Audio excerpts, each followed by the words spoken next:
everybody! So this week I had another dream come true in the fact that I got to go to Toyfair. Like, I'm still trying to process this. This was one of the coolest things that has literally ever happened to me in my entire life. I got to go to Toyfair. So this video isn't going to be a tour of such because I did not take the assignment for my personal channel. Anything like a write-up or pictures or anything like that, for the most part, will be going on nonproductive.com, which is a fabulous website and radio station run by my friend Frank and a bunch of other great people. You can check it out in the description. Highly recommend it. They're fantastic. But a couple weeks ago, I was asking on Facebook if I knew anybody that had the ability to go, because I've always wanted to. Like, I don't know if you guys can tell, I'm kind of like a toy nerd. I really like them. But Frank said yeah, and, you know, the ball got started rolling, and next thing I know, Monday morning, I'm on a train into New York City to go to the Javits Center to go to Toyfair. So, first thing, I got lost. I vaguely remembered in all of the times that I've been to New York Comic Con that the Javits Center is almost immediately behind Penn Station. So I turned and I walked, and then I walked in the wrong direction. And you could tell that I walked pretty far because I actually hatched a couple of eggs in Pokemon Go. Until I asked a kind woman walking two pugs if I was going in the right direction. She said nah, and pointed me the exact opposite way.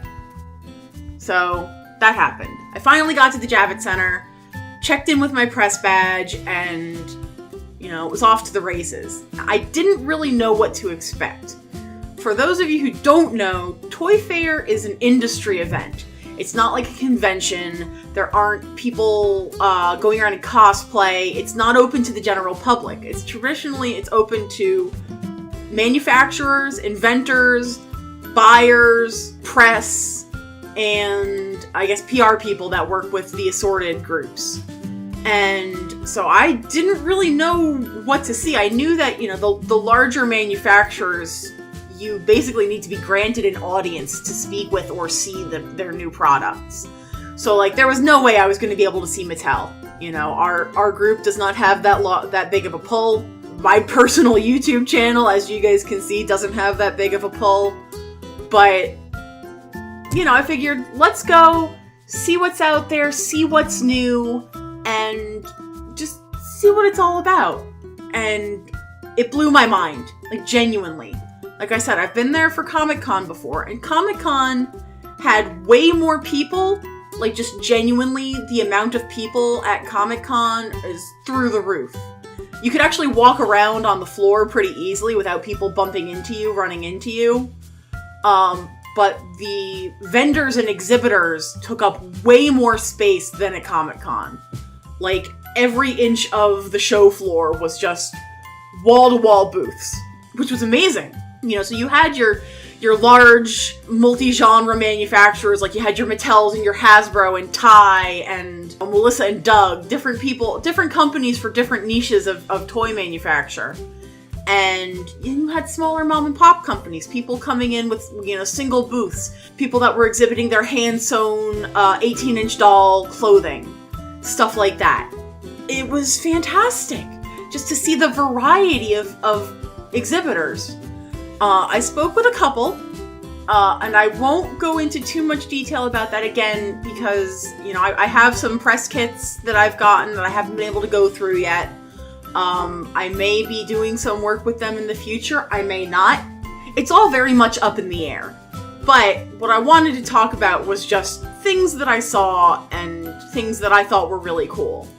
The first thing I wanted to talk about was just the different types of toys on display. I went in kind of looking for girls' toys, so to speak, or at least, you know, toys that would be either exhibited to a gender-neutral or traditionally female market. You know, I know that there's a lot of issues with the terminology there and stuff like that, but I wanted to see dolls. I wanted to see stuff like that, stuff that would have appealed to me as a young child. And I will say that there were a lot of plush toy vendors, which were really cool. A lot of people with like incredibly realistic animals.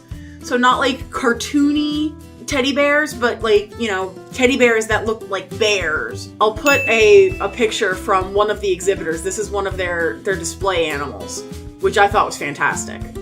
There were a couple of vendors who were showing off basically blind bag figurines targeted to little kids, which was neat. There was a company called Surprisimals, which basically they do blind bag plush toys.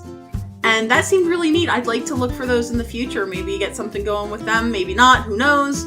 One of the cool things I saw was there was a couple of companies that were, I guess, educational toys. And there was one company that was all geology toys, which was really cool because typically, you know, you think geology toy and it's like, okay, a rock tumbler or something like that. But they had a whole spectrum of dinosaur toys and fossils, rock collecting kits, mineral kits, you know, the rock tumblers, stuff like that. But it was really neat that this company was out there being a geology toy company. There were also a couple of STEMmy toys, you know, science, technology, math, and engineering, that were targeted towards little kids. And some of them, you know, they were marketing kind of like a geeky sense.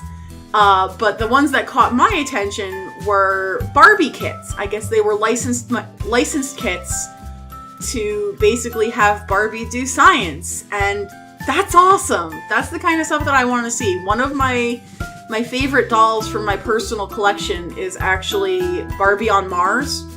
She was the doll of the year a couple of years ago, and Mattel worked closely with NASA to make sure that there would be enough accuracy and that it wasn't like, you know, bizarre or anything like that. And it's really cool. So to see that angle played up made me really happy. I also got to see the action figures, which, again, a lot of them were closed off to general public. You needed an appointment. And the one thing I will say, and I will give this company a lot of credit, Funko had their entire exhibit open for anybody to see. Not just purchasers, not just other vendors. It was open. You could go up, you could look at them, touch them, take pictures of them. I saw a bunch of the new ones that are going to be coming out this year. I saw a couple of the special limited edition ones. And it was really refreshing to see a company that had so many licenses. Like, say what you want about the aesthetic of the Funko Pop. You know, we know that I've got quite a few of them myself. I've got about a dozen. But this is a company that can have Funko figurines from The Walking Dead and put them in the same location as figurines from, like, Strawberry Shortcake. The fact that they are approaching all sorts of licenses is really cool to me because it means that they're open to their market. You know, they're not just about, oh, well, we gotta target the, you know, 18 to 34 male demographic. No, they gave a shit, and that was really cool. I also got to spend a little time with some of the people, I believe they're named Bluefin, and they're importing with the Tamashii Nations and the SH Figuarts figurines. And that was pretty cool, because these are figurines that are definitely targeted towards an upscale collector market. But the fact that they had Sailor Moon Senshi right next to, you know, the guys from Dragon Ball Z, which were right next to Mario and Luigi, which were next to Saint Seiya, which were next to Sanrio, which were next to Godzilla, which was next to Studio Ghibli.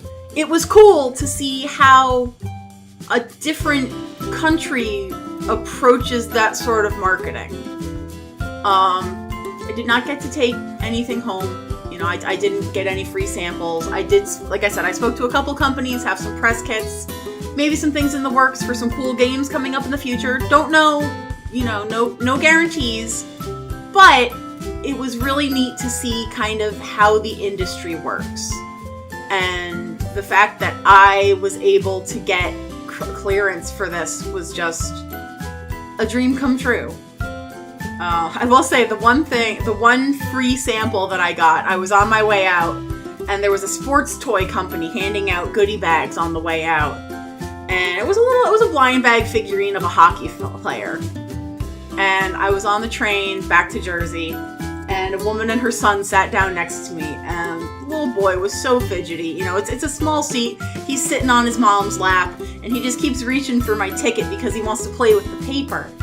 And I asked his mom, like, you know, I just got back from Toyfair. Could I give your son something to play with? And she goes, Toyfair? Oh, wow. Yeah, that's cool. So I gave him the little blind package figurine, and he got a little dude from the Tampa Bay Lightning to play with. And it was a really nice way to end the day.